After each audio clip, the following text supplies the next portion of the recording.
Imagine yourself in front of these three objects. Your objective is to secure the candle to the corkboard on the wall so that when it is lit, the wax does not drip onto the table below.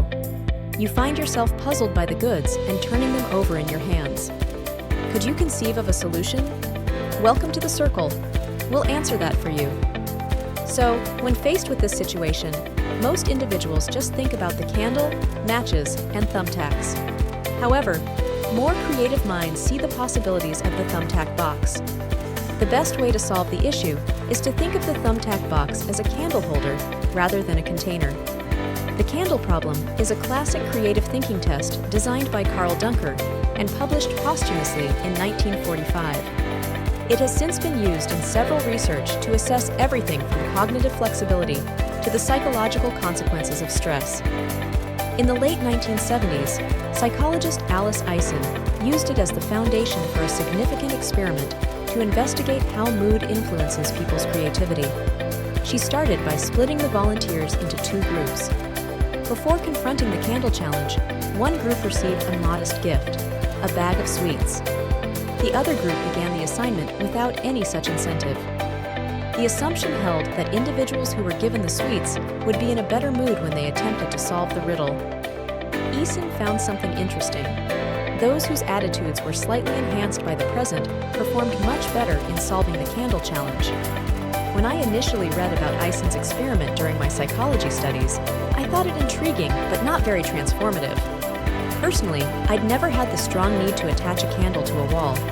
But when I returned to it as a junior doctor, I recognized Eisen's understanding was significant. It revealed that feeling good does more than just make you feel good.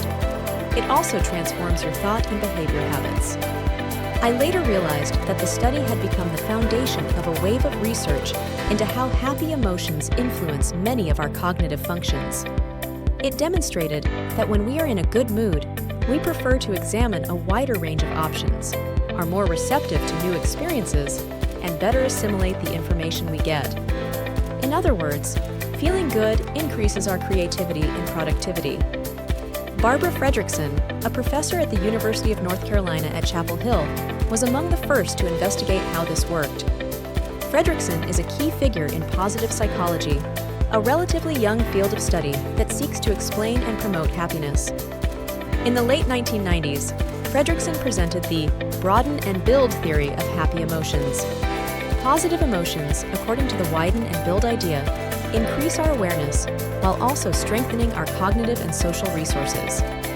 The term broaden refers to the instant influence of good emotions. When we feel well, our thoughts expand. We take in more information and notice more opportunities around us. Consider the candle problem. Participants in a cheerful attitude were able to see a wider range of alternative answers. Build is used to describe the long-term impact of pleasant feelings. When we experience happy emotions, we accumulate a reservoir of mental and emotional resources that will benefit us in the future, such as resilience, creativity, problem-solving abilities, social relationships, and physical health. These two processes reinforce each other over time, resulting in a positive, upward spiral of growth and success. The theory proposes a completely new method of interpreting the importance of good emotions in our lives. They are not transient sentiments that pass without significance. They are essential to our cognitive function, social relationships, and overall well-being. Positive emotions power the motor of human flourishing. When I first began learning about broaden and build, I got a glimpse of a new way of thinking about my life. For years, I believed that if I worked harder, I could achieve my goals. If I wanted to be a good doctor, my life would be filled with hard, unyielding effort. Now, I could see another option. According to Fredrickson's idea, pleasant emotions influence how our brains function. The first stage is to feel better, and the second is to do more of what we care about. But why? I questioned. The more I read, the more I understood that the explanations had varied, and in some cases, were still unclear. However, scientists have begun to hone in on a few answers. First, feeling happy gives us more energy. Most of us have experienced energy that is not purely physical or biological, derived not from sugar or carbohydrates, but from a combination of motivation, focus, and inspiration. It's the enthusiasm you get when you're working on an especially interesting project or when you're surrounded by inspirational people. This energy goes under many different names. Psychologists refer to it as emotional, spiritual, mental, or motivational energy, while neuroscientists call it zest, vitality, or energetic arousal. Even if studies can't agree on what to call it, they all agree that it keeps us focused, inspired, and motivated to achieve our objectives. So, what is the source of this unusual energy? The short response is that I'm feeling good. Endorphins, serotonin, dopamine, and oxytocin, also known as the feel-good hormones, are associated with positive feelings. All of them help us accomplish more. Endorphins are commonly released after physical exercise, stress, or pain, resulting in feelings of enjoyment and reduced discomfort. Elevated levels are frequently associated with greater energy and motivation. Serotonin is linked to mood control, sleep, hunger, and overall sense of well-being. It supports our sense of contentment and provides the energy we need to complete things efficiently. Dopamine, or the reward hormone, is associated with motivation and pleasure. Its release offers a sense of contentment, allowing us to focus for extended periods of time. Oxytocin, sometimes known as the love hormone, is connected with social bonding, trust, and relationship development. It improves our ability to connect with others, elevates our mood, and, as a result, increases our productivity. All of this suggests that these feel-good hormones are the start of a positive cycle. When we feel happy, we generate more energy, which increases our productivity. This work generates feelings of accomplishment, making us feel wonderful all over again. Second, feeling well lowers our stress. In addition to the expand and build theory, Barbara Fredrickson devised what psychologists refer to as the undoing hypothesis. Fredrickson and her colleagues were intrigued by decades of study demonstrating that unpleasant emotions cause the production of stress hormones such as adrenaline and cortisol. This is not an issue in the short term. It is the mechanism that drives us to flee from danger. However, if we encounter these negative sensations too frequently, we develop worry and our physical health suffers. Continuous stimulation of these hormones may increase the risk of developing heart disease and excessive blood pressure. Not ideal. Fredrickson wondered about the other side. If negative emotions have such terrible bodily repercussions, perhaps positive emotions can counteract them. Could feeling good reset the neurological system, putting the body in a more relaxed state? To put this to the test, Fredrickson devised a really poor research. Researchers gave a group of people 1 minute to prepare a public speech, which would be filmed and rated by their peers. Knowing that the fear of public speaking is almost universal, Fredrickson predicted that this would increase the subject's anxiety and tension, and it did. People reported feeling more anxious and experienced increases in heart rate and blood pressure. The researchers then randomly assigned participants to watch one of 4 films, 2 that elicited mildly positive feelings, the third neutral, and the fourth sad. They next measured how long it took the participants to recover from the stress. Their results were intriguing.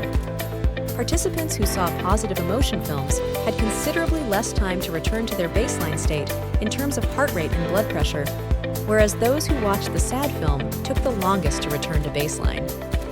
This is the undoing hypothesis. Positive emotions can counteract the effects of stress and other bad emotions. If stress is the problem, feeling good could be the solution. But the final and perhaps most transformative implication of feel-good productivity goes well beyond any one task or project, because third, feeling good enriches your life. In 2005, a team of psychologists read all the studies they could find on the complex relationship between happiness and success. They delved into 225 published papers, which involved data from over 275,000 individuals. Their question: does success, as we're often told, make us happier? Or could it be the other way around? The study offered hard evidence that we tend to get happiness wrong. Individuals who frequently experience positive emotions aren't just more sociable, optimistic, and creative. They also accomplish more. These people bring an infectious energy to their environment, proving more likely to enjoy fulfilling relationships, get higher salaries, and truly shine in their professional lives. Those who cultivate positive emotions at work morph into better problem solvers, planners, creative thinkers, and resilient go-getters. Their less trust attract higher evaluations from their superior and show a higher degree of loyalty to their organizations. Put simply, success doesn't lead to feeling good. Feeling good leads to success. Back in that first harrowing year as a doctor, most of these discoveries were still years ahead of me. I was working endless shifts and trying to shoehorn my productivity research into the fleeting breaks between visiting patients. But even the basic insights I uncovered were enough to cause a dramatic change in my relationship with work. When I started to let go of my obsessions with discipline and focus, and instead focused on making work feel good, my horrific shifts started to get easier. Soon, my mood started to improve too. I remember one appointment with an elderly patient a few months after I discovered feel-good productivity. "You know, doctor," she said, "you're the first one in here who has smiled all week." These new perspectives wouldn't just alter my approach to being a doctor, they would alter the direction of my life altogether. For the first time in years, I began to see the opportunities beyond the confines of my work, my friendships, my family, and the other passions that had sidelined. I soon found myself wanting to share my discovery. It turns daunting tasks into engaging challenges, leads to deeper connections with peers, and drives meaningful interactions in what you do every day. By understanding and applying what makes you feel good, you won't just transform your work, you'll transform your life. Feel-good productivity is a simple method, but it changes everything. It shows that if you've ever felt underwater, you don't have to settle for staying afloat. You can learn how to swim. Goodbye for now, and welcome to the circle. If you liked the video, consider subscribing and comment below what we should do for our next videos. Cheers!